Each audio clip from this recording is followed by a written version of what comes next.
Vous écoutez le podcast de la famille de Tejet. Message d'Akatu. La chaleur et l'eau.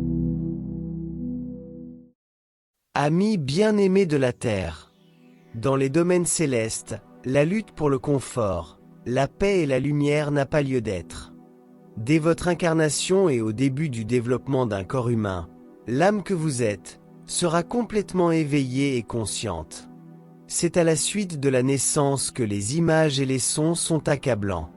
2 heures après la phase d'éveil de chaque nourrisson, le don d'un sommeil profond est bien nécessaire. Au fil du temps, l'histoire s'enrichit de nombreux détails. Les odeurs, les voix familières et le confort apportent une nouvelle expérience au petit. L'entrée dans la matrice programmée permet à l'histoire de paraître très réelle. La nourriture et l'eau sont nécessaires et le nourrisson est totalement dépendant des autres pour survivre. Mais au fil de sa croissance, le nourrisson devient un enfant, puis un jeune adulte, et il est en mesure de consommer de l'eau et de la nourriture par ses propres moyens. Il comprend la faim et la soif, mais il éprouve aussi le désir silencieux d'un réconfort qu'il ne comprend pas. L'eau et la chaleur deviennent apaisantes pour chaque être humain, car ce sont des sensations familières dans leur développement. Se mouvoir et s'étirer dans le liquide amniotique pendant environ 9 mois ne s'oublie jamais. C'est une expérience sans mots, sans jugement et sans chaos. C'est une expérience apaisante et paisible pour tous les nourrissons.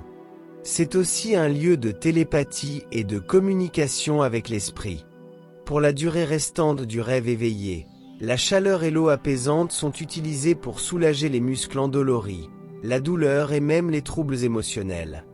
Le lien entre le corps et l'esprit est à jamais programmé pour que le psychisme recherche le réconfort et la force pour affronter les difficultés.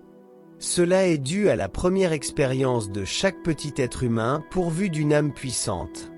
Le seul endroit connu où le jugement, la guerre et la langue n'existaient pas, était le ventre de chaque mère. Au sein du liquide amniotique qui baigne chaque fœtus en croissance, une communication puissante s'établit. Le guide spirituel, les membres de la famille et d'autres êtres supérieurs parlent la langue d'origine et le nourrisson entend clairement. La télépathie se poursuit et l'enfant en croissance doit alors réfléchir et prendre des décisions.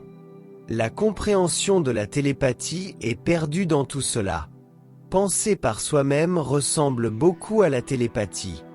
Il existe toujours des conseils, mais beaucoup n'apprennent jamais l'existence d'un guide spirituel. L'eau est le meilleur conducteur de l'esprit. Votre corps conserve une température chaude. La majeure partie de votre corps est constituée d'eau. Cette vérité vous permettra de comprendre la vaste communication qui se déroule à chaque instant. Les téléchargements reçus améliorent également les performances du corps. La chaleur et l'essence de l'eau vous apportent la vitalité, la santé et la communication avec l'esprit, alors que vous traversez le dernier rêve éveillé. Eneki Mea. Je vous aime tellement. Akatu.